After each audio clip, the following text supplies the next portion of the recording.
Hi ಎಲ್ರಿಗೂ ನಮಸ್ಕಾರ. Welcome back my YouTube channel. ನಾನು ವಿಜಯ್ ಶೈವ. ಈ ವಿಡಿಯೋದಲ್ಲಿ ಕೊರಿಯಾ ನೈಸರ್ಗಿಕ ಕೃಷಿಯಲ್ಲಿ ಪ್ರಸಿದ್ಧವಾದ ಫಿಶ್ ಅಮಿನೋ ಆಸಿಡ್ ಅಥವಾ ಮೀನಾಮೃತದ ಬಗ್ಗೆ ಒಂದಷ್ಟು ಮಾಹಿತಿ ತಿಳಿಯೋಣ ಬನ್ನಿ. ಸರ್ ನಮಸ್ತೆ, ನಿಮ್ಮ ಹೆಸರು? ನನ್ನ ಹೆಸರು ರಂಗನಾಥ್ ಅಂತೇಳಿ.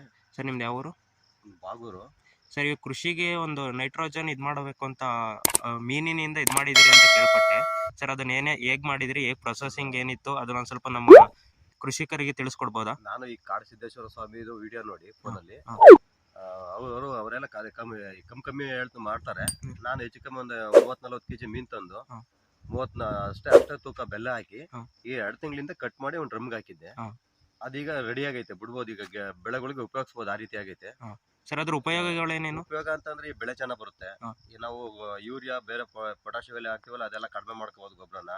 ಇವೆಲ್ಲ ಉಪಯೋಗಿಸಿದ್ರೆ ಗಿಡದ ಬೆಳವಣಿಗೆ ಚೆನ್ನಾಗಿ ಬರುತ್ತೆ, ಹೂಕಾಯಿ ಚೆನ್ನಾಗಿ ಹಿಡಿತವೆ. ಸರ್ ಅದು ಮಾಡೋ ವಿಧಾನ ಹೇಗಿರುತ್ತೆ? ಮಾಡೋದು ಈ ಮೀನ್ ಮೀನ್ ಕಟ್ ಮಾಡಿ ಮತ್ತೆ ಅಷ್ಟೇ ತೂಕದ ಬೆಲ್ಲ ಹಾಕಿ ಒಂದು ಡ್ರಮ್ಮಿಗೆ ಮಿಕ್ಸ್ ಮಾಡಿ ಇಟ್ಟಿದ್ದೆ. ಈಗ ನೋಡಿ, ಇದು 2 ತಿಂಗಳಿಂದ ಮಿಕ್ಸ್ ಮಾಡಿದ್ದು. ಈಗ ಈ ರೀತಿ ಆಗೈತೆ. ಇದು ಇನ್ನು ಸಂಪೂರ್ಣವಾಗಿ ಕರಗಿಲ್ಲ, 3 ತಿಂಗಳು ಬೇಕು ಫುಲ್ ಕರ್ಗಕ್ಕಿದು. ಈಗ ಈ ರೀತಿ ಅದರದ್ದು ಮೀನಿಂದ ರಸ ಎಲ್ಲ ಬಂದೈತೆ. ಅದು ಬಂದಿರೋದು ನೋಡಿ ಇಲ್ಲಿ ಈ ರೀತಿ. ಇದು ನೋಡಿ ಈ ರೀತಿ ಆಗೈತೆ. ನಾನೀಗ ಸೌತೆ ಗಿಡ ಹಾಕಿದೀನಿ. ಆ ಸೌತೆ ಗಿಡಕ್ಕೆ ಸ್ಪ್ರೇ ಮಾಡ್ಬೇಕು. ಗೆಡ್ಡಿ ಬಿಟ್ರು ನಡೆಯುತ್ತೆ, ಸ್ಪ್ರೇನು ನಡೆಯುತ್ತಿದ್ದು. ಸರ್ ಒಂದು ಕ್ಯಾನಿಗೆ ಎಷ್ಟು ಹಾಕಬೇಕಾಗುತ್ತೆ? ಒಂದು ಕ್ಯಾನ್ 16 ಲೀಟರ್ ಬರುತ್ತೆ. 16 ಲೀಟರ್ಗೆ 30-40 ml ಹಾಕಿದ್ರು ನಡೆಯುತ್ತೆ. ಇದನ್ನ 50 ml ಹಾಕೊಂಡ್ರು ಏನು ತೊಂದರೆ ಕೊಡಲ್ಲ. ಕೆಮಿಕಲ್ ಅಲ್ವಲ್ಲ ಇದು? ಕೆಮಿಕಲ್ ಅಲ್ಲ, ಬೇರೆ ಹೇಳೋದು. ಒಂದು ಲೀಟರ್ಗೆ 2 ml ಹೇಳ್ತಾರೆ. ನಾವು 2 ml ಅಂತಂದ್ರೆ 16 ಲೀಟರ್ಗೆ 32 ml ಆಗುತ್ತೆ. ನಾವೊಂದು 50 ml ವರ್ಗು ಹಾಕೊಂಡು ಸ್ಪ್ರೇ ಮಾಡ್ತಿದ್ದೀವಿ. ಮೊದಲು ನಾವು ಮೀನ್ನ ಕರ್ಗಾಕ್ದಾಗ 1 ವಾರ ಇದ್ರ ವಾಸನೆ ಬರುತ್ತೆ.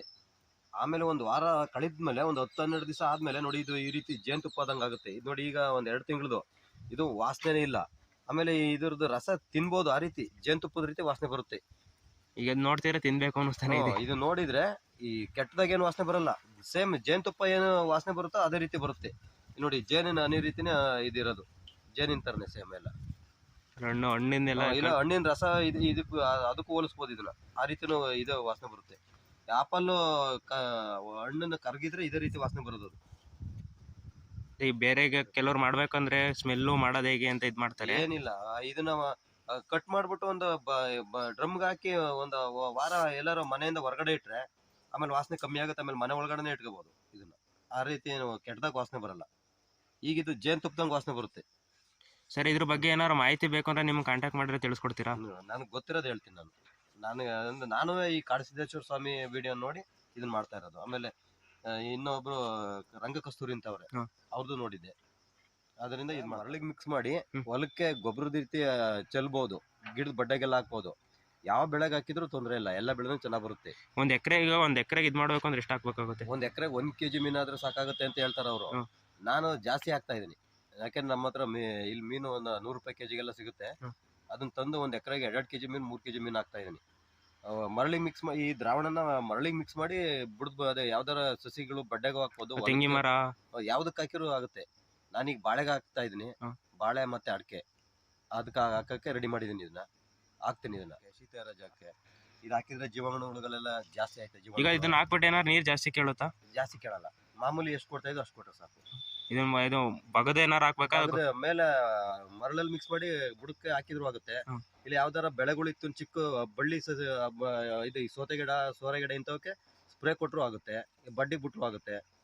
ಇದನ್ನ ಕೆಮಿಕಲ್ ಹಾಕಿರ್ತೀವಿ. ಇದನ್ನ ಕೆಮಿಕಲ್ ಹಾಕಿ ಎಷ್ಟು ದಿನಕ್ಕೆ ಕೆಮಿಕಲ್ ಯೂಸ್ ಮಾಡ್ತಾ ಇರ್ತೀವಿ? ಈಗ ಬೇರೆ ಗೊಬ್ಬರ ಕೆಮಿಕಲ್ ಹಾಕಿ 1 ವಾರದ ಮೇಲೆ ಕಳೆದ್ಮೇಲೆ ಹಾಕಿದ್ರೆ ಒಳ್ಳೇದು. ಇದನ್ನ ಇಲ್ಲ ತಕ್ಷಣಕ್ಕೆ ಹಾಕಿದ್ರೆ ಎಫರ್ಟ್ ಕಡಿಮೆ, ಅದು ಇದಕ್ಕೂ ಎಫರ್ಟ್ ಕಡಿಮೆ. ಅದ್ರಲ್ಲಿರೋ ಈ ವಿಷ ಇದನ್ನ ಕೊಲ್ಲುತ್ತೆ.